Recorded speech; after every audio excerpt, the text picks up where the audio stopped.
bit like us, who do not have these resources. I'm homeless, and yet I have a constant harm. Only a small group of people, like the Confucians. These are what I call public intellectuals. So Mencius is one of them. And Mencius managed to develop a sense of inner identity, a sense of subjectivity, and also a sense of inner resource. But that's not isolated, because he really believed what he was trying to do was for the benefit of not himself, not for his fellow students, friends, not for his class, because the idea of a class applied to this is problematical. He did it for the people in general. And of course, there's some people say democratic roots. People are the most important. States are secondary. Rulers are the least important. And for the sake of the people, so he feels that he's no longer a privileged class.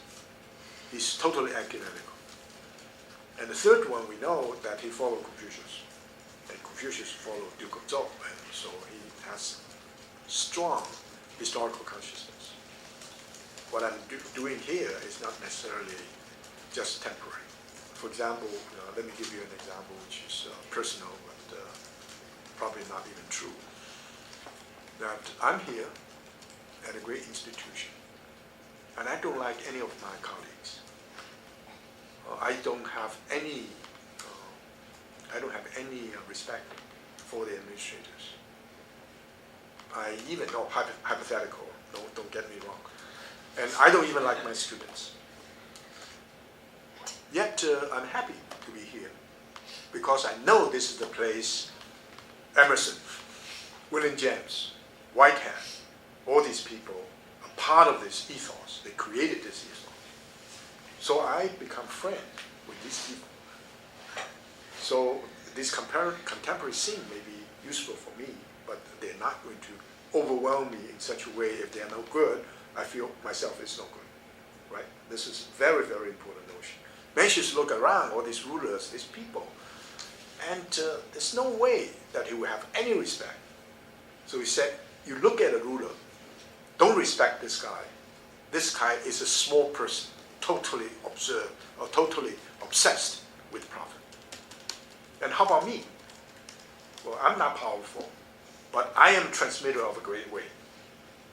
I referred to Confucius long before. The sense of genealogy, of so powerful.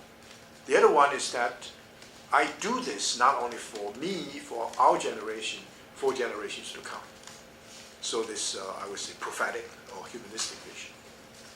More than that, that's the most difficult one. My work is sanctioned by the transcendent order, by heaven. Confucius said, if heaven wills that this culture perish, I have nothing. I cannot do anything.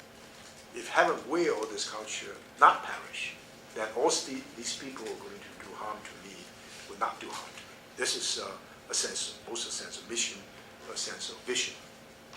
So you have a lot of resources you can tap. Imagine yourself.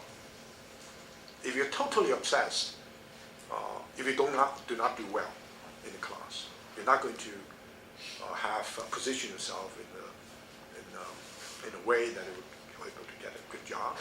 If you don't get a good job, your future is bleak. That's one way of doing it. The other way of doing it is, I know what I'm doing, even though my way of doing that is not necessarily in keeping with my roommates and others.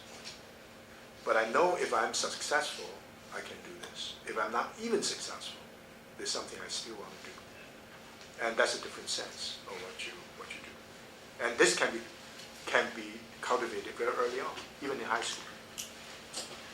And so this is sense of, I originally wanted all of you to express some ideas. And I apologize being totally sort of monopolized the conversation. We're going to do it next week. And we're going to move on to a much more difficult task. That's Xunzi. And Xunzi is a very powerful critique of Mencius. So you need to look at why. And also you should imagine a possible Mencian response to that critique. Okay.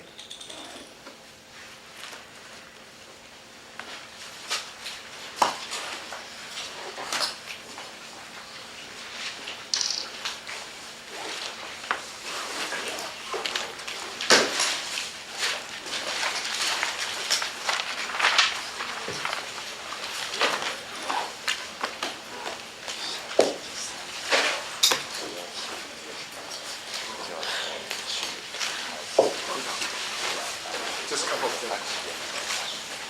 And let's try to reserve the place on the 17th. Okay. Saturday morning. Okay. And From 9 a.m. until 12. I have we may have three options. Okay. The first one